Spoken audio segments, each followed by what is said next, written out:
Hello, this is Jane Goodall, and I'm feeling really sad that I'm not with you in person today.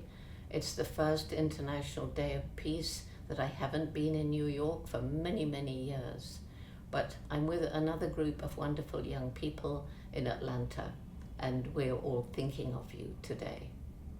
So I think right now it's really, really important that we start thinking about how are we going to create a world of peace, because we're living in such dark times.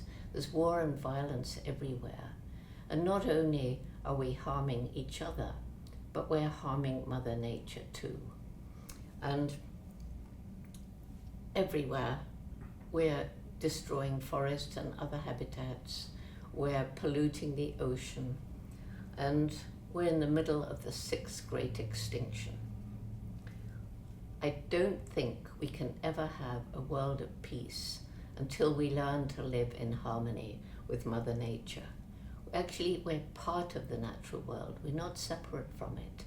We depend on the natural world for clean air and water and food. And yet, with our reckless burning of fossil fuel and with our industrial agricultural farming, with the industrial farming of animals in these terrible factory farms, we're creating these so-called greenhouse gases, carbon dioxide and methane, that trap the heat of the sun and cause the globe to warm up.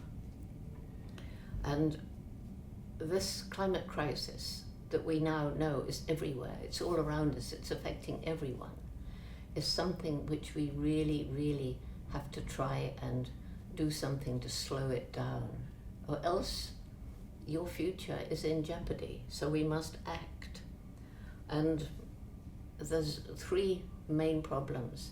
And first of all, it's the terrible poverty that so many people live in. Because if you're really poor, you're going to cut down the last tree in your desperate effort to feed yourself, to grow more food or to make some money.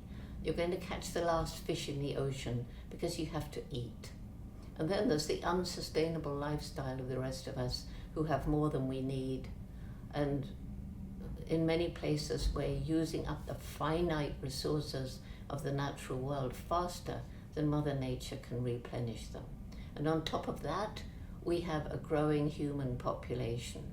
It's about 7.5 billion today, and it's estimated to be in 2050, it's estimated to be about 9.2 billion people. How will Mother Nature cope?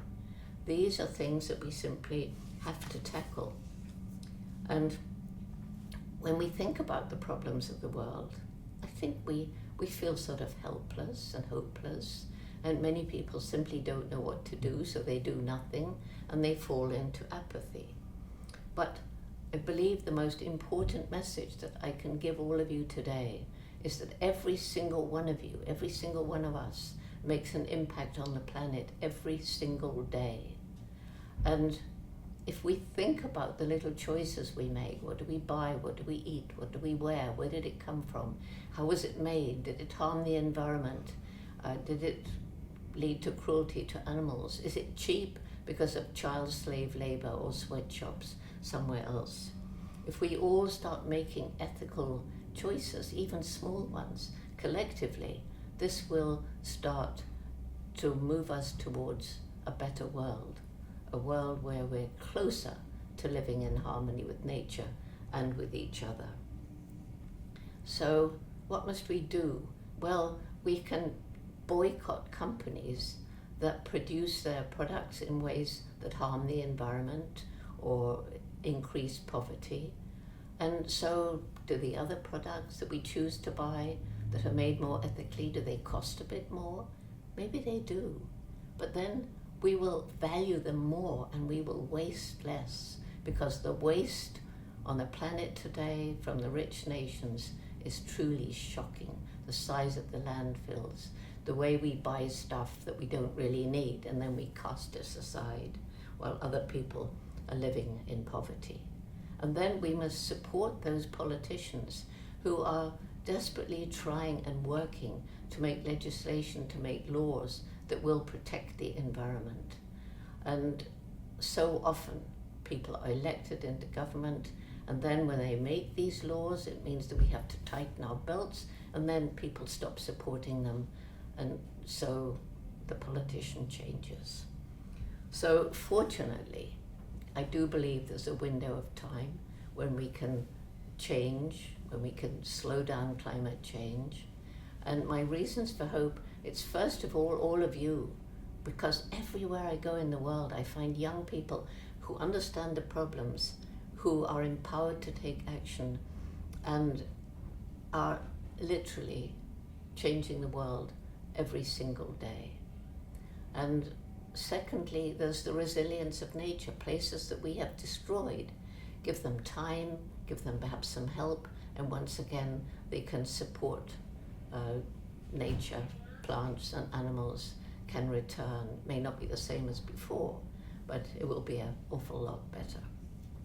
And then there's these amazing brains, and I've met people who talk about new technologies, amazing technologies that would have been science fiction when I was your age, and now they're happening and they will help us live in greater harmony with nature.